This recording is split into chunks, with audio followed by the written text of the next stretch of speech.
Here we go. That's how tall it is. So last time in the video we showed you how we planted it and how big it grew. So now we're gonna see how much we can collect from this one. We have 2 more areas, so I'm gonna show that to you too. Those one actually are taller, but they sit in the ground for longer. Shall we begin?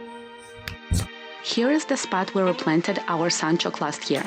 Before we can start digging, we need to clean all those dry stems. So now they are in the way. This year, the plants grew tall and bushy. We even collected the leaves and flowers to try making tea for the first time. But that's a story for another video. And for now, it is all about the roots. We don't compost the stems, we burn them. They often carry insect eggs we'd rather not bring into next season. And the ash works beautifully as a soil booster. It's November, everything above ground has dried, and we're enjoying the last good weather. A perfect time to collect the last treasure hiding in the garden. Time for the digging.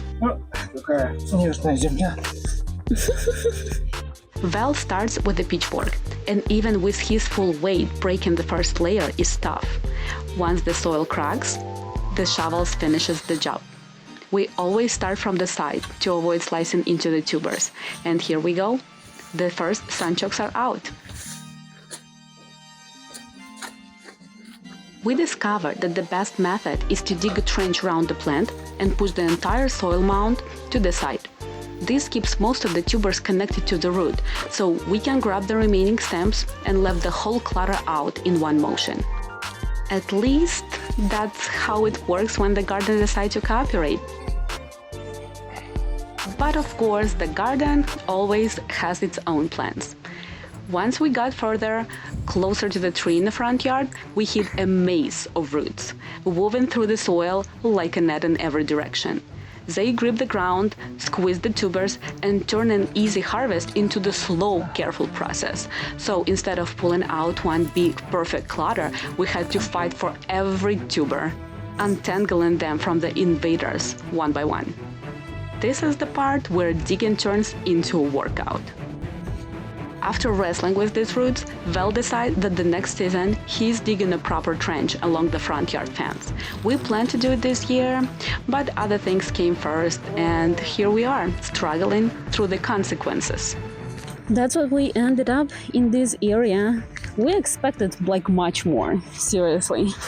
But we had so many maple roots. So it seems like it didn't allow the sunchoke grow properly. So it's probably expected like 3 times more than this one. Okay, good to go for the next area.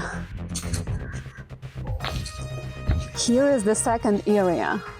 And as you can see, it's not like twice bigger than me, but probably like from the top of my head all the way up, probably it is close to twice. So that's the second area. This area, we just dropped leftovers here because that one already was planted.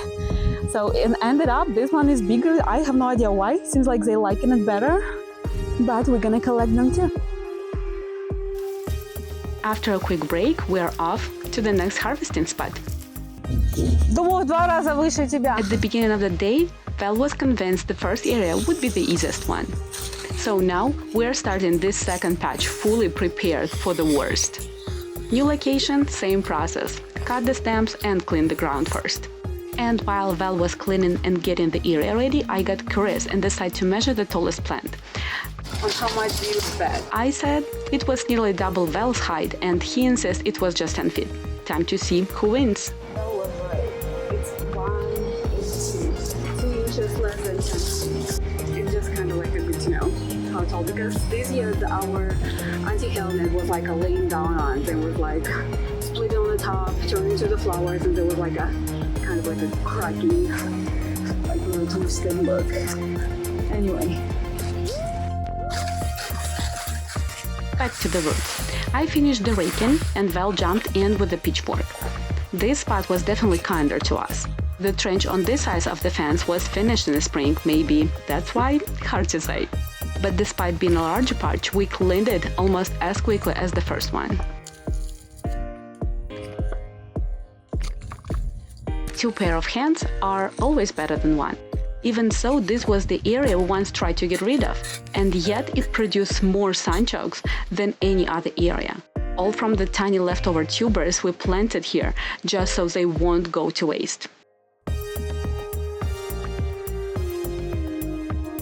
And this footage shows how a sunchoke harvest should go. You loosen the soil, give the plant a little push, and the tubers start popping out one after another. It's simple, it's satisfying, and when everything goes right, it feels like uncovering a pile of little hidden treasures underground. Look, they look like an egg. You just move the soil to the side, peek through the roots, and gather the tubers as they appear. A few handfuls later, you've got a whole bucket filled up fast. But here is something important to remember. Every tuber you leave behind, even the tiny ones, will grow into the full plant next year. That's the good and the bad of the sunchokes. They're almost impossible to get rid of, but they are unbelievably generous. If you ever need more food from the garden, they are always ready to grow for you again. The roots here were much larger than in the first area. In fact, a few of them were the biggest sunchoke tubers I ever come across. Okay, here comes the last push. Or should I say the final spurt? Just a couple more batches to dig out, and to make sure that nothing left behind. Once we pull those last few tubers, we can finally call this area done. Feels good to see the finish line. And here's the last one, like a third area, and this one we put them to be grown in the pots. We actually expected them to be really nice growing, but it seems like we not water them often enough or something. But yes, they are small. It also was hot, so maybe they like overheated in the pots. But we're gonna see how much we have here, just for comparison, because we said to the people before when we sell sunchoke that they can grow it in the pots because they was asking for it, and we said like sure, not a problem, but seems like they doesn't really liking it, so check it first, then advise something to someone. We've been waiting for this moment for almost a year. These buckets have been sitting here since spring, and now it's time to gut these pots and see what's been hidden inside. Right away we can tell the soil is packed, and the roots have spread along the side instead of growing deeper. It looked like it was a tight and probably very hot space for this little experiment of ours. The tubers here aren't as big as the ones we found in the ground, and some of them are even flattened from growing under pressure. And the harvest itself, well, it's not as big as we hoped, but that's okay. This is exactly why we experiment. We learn a lot from this test, and we're already planning what to change for the next year.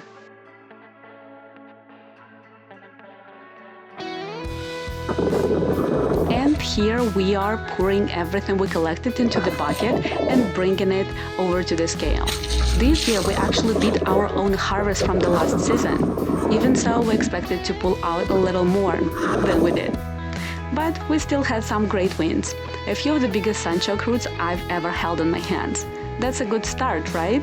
And we definitely don't plan to stop here. But for now, let's see what we ended up with. More than 80 pounds. I'd say that's something to be proud of, don't you? That's what we got this year. Approximately it is 80 pounds, and the biggest roots are looking like this. We're gonna plant them next year. We already start to think what we're gonna improve, but that will be in another video.